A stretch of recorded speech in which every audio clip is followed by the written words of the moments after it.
ओम शांति। मंच पे विराजमान सभी आदरणीय गण और सामने उपस्थित सारे समाज सेवकों को मेरा नमन नमस्कार। आज का विषय संकट के समय में शांति। बहुत सरल विषय, बहुत कठिन विषय, सरल भी और कठिन भी। सरल कैसे? एक 3 साल के बच्चे से अगर आप कहेंगे कि बेटा ये किताब लो और ABCD पढ़ के सुनाओ, जो बच्चा अभी स्कूल भी नहीं गया, उसके ऊपर संकट आ गया, ये क्या है? ये तो फाड़ने की चीज़ है, खेलने की चीज़ है या हवा करने की चीज़ है, ये मम्मी क्या कह रही है, क्या पढ़ना है? उसके लिए वो ABCD कठिन। पर जब वो बच्चा 6 महीने स्कूल जाने लगे, जब उसकी मम्मी उससे कहे कि ये ABCD पढ़ के सुनाओ, बिल्कुल मम्मी मैं आपको पढ़ के सुनाता हूँ, उसके लिए वो संकट सरल। क्या फर्क है इस कठिन और सरल में? सिर्फ ज्ञान का फर्क है। जैसे बच्चे को ज्ञान मिला कि ABCD पढ़ी जा सकती है, ये किताब मेरे पढ़ने के लिए है, मुझे ज्ञान देगी, वो खुशी खुशी उस किताब को पढ़ने लगा। एक इसको दूसरे तरीके से देखते हैं। आप सबके बच्चे हैं, स्कूल जाने वाले बच्चे हैं, कॉलेज जाने वाले बच्चे हैं। किस किस के हैं स्कूल कॉलेज जाने वाले बच्चे? जरा हाथ ऊपर करिए। सबके हैं। एग्जामिनेशन डे से पहले जब बच्चा घर से निकल रहा होता है, क्या कहते हैं आप? बेटा जो सरल, जो आते हुए सवाल हों वो पहले करना। कहते हैं? कहते हैं? एक बारी हाथ खड़ा करके बताइए। सब कहते हैं कि जो आते हुए सवाल हों वो पहले करना और जो कठिन सवाल है उसे बाद में रख देना, ताकि जब कठिन सवाल तुम पहले अटेम्प्ट करोगे तो तुम्हें एक प्रेशर फील हो जाएगा, तुम संकट में आ जाओगे और जो तुम्हें आता हुआ ज्ञान होगा वो भी क्या होगा? चला जाएगा। तो पहले आप सरल सवाल करिए। यहाँ 3 दिन से हम हैं और हमें यहाँ पे जो ज्ञान दिया जा रहा है वो सरल है, शुरुआती है।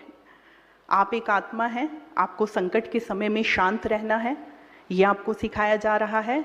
आपको दूसरों से प्रेम करना है, प्रेम भावना रखनी है। ये सरल ज्ञान आप यहाँ से जब लेकर जाएंगे तो जीवन में आने वाले कठिनाइयाँ जितनी भी हैं उसका सामना करने की क्षमता, ऊर्जा आप में अपने आप आएगी।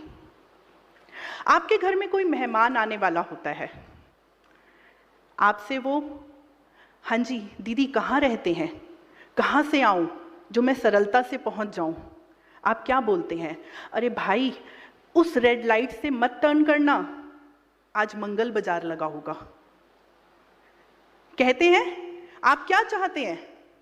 कि जो आपके घर में आने वाला मेहमान है वो शांति से आपके घर पहुंच जाए, उसे कहीं कोई ट्रैफिक ना मिले। चाहते हैं? अगर फिर भी वो आपकी बातों को अनदेखा करके दूसरी रेड लाइट से आता है और बोलता है मैं तो फंस गया, क्या बोलते हैं? मैंने तो पहले ही कहा था, मैंने तो पहले ही कहा था, मैंने तुम्हें पहले ही बता दिया था कि उस रास्ते में ट्रैफिक मिलेगा, तुम लेट हो जाओगे। ऐसे ही ईश्वर आपको समय समय पर ज्ञान देता है कि ये गलत कार्य है, इसे मत करो, आगे जाकर तुम कठिनाई में पड़ जाओगे। फिर क्या करेंगे? कठिनाई में पड़ गए, फिर ईश्वर को रिश्वत देंगे। 201 रुपये का प्रसाद चढ़ाऊंगी, मुझे इस कठिनाई से निकाल दो। कहते हैं? कहते हैं? इतना मन स्वार्थी हो जाता है कि अगर एक ईश्वर से बात नहीं बनती तो दूसरे मंदिर चले जाते हैं। ऐसे स्वार्थी हैं हम। कठिनाई के समय में ईश्वर की सिखाई हुई बातों को अनदेखा करके हम ईश्वर ही बदल देते हैं। तो यहाँ जो आपको सिखाया गया या सिखाया जा रहा है वो आपको ये बताया जा रहा है कि हर कठिनाई के समय में आपको शांत रहकर अपनी सकारात्मक ऊर्जा को और बढ़ाकर कैसे उस संकट का सामना करना है।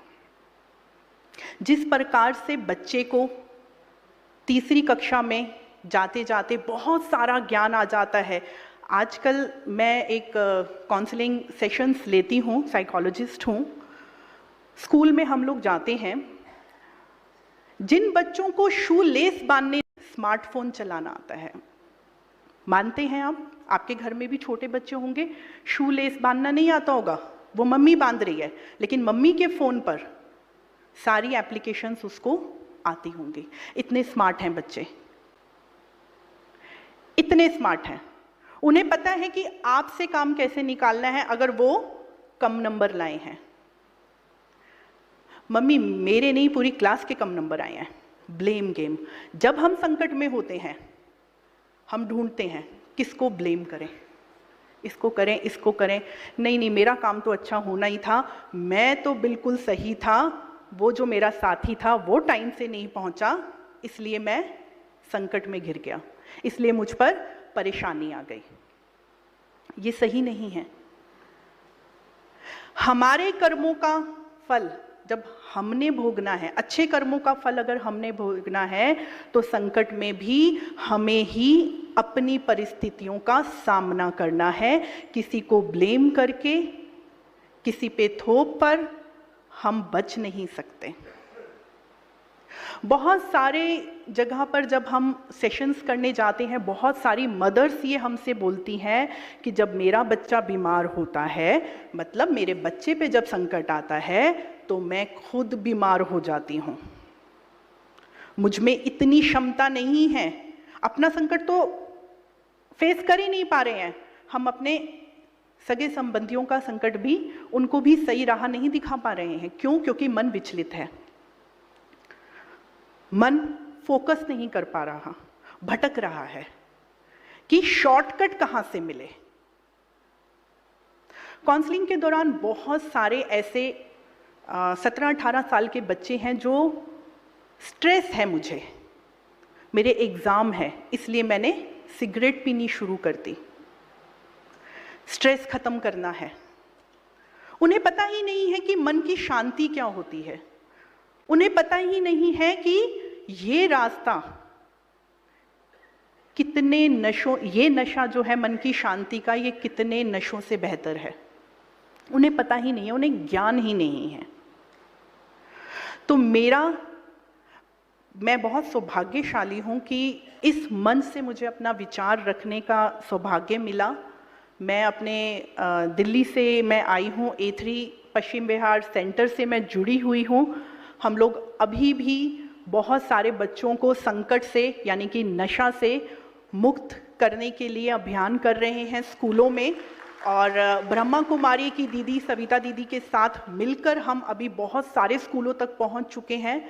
मैं इतनी ज्ञानी तो नहीं हूं कि आपको ये बताऊं कि मन की शांति कैसे मिलेगी, लेकिन एक चीज़ जो मुझे ब्रह्मा कुमारी से जुड़कर सबसे अच्छे से समझ आई कि धन कमाएंगे तो धन मिलेगा, धन कमाएंगे तो धन मिलेगा, लेकिन अगर ज्ञान कमाएंगे तो सुख, शांति, धन, वैभव, शिक्षा, स्वास्थ्य सब मिलेगा।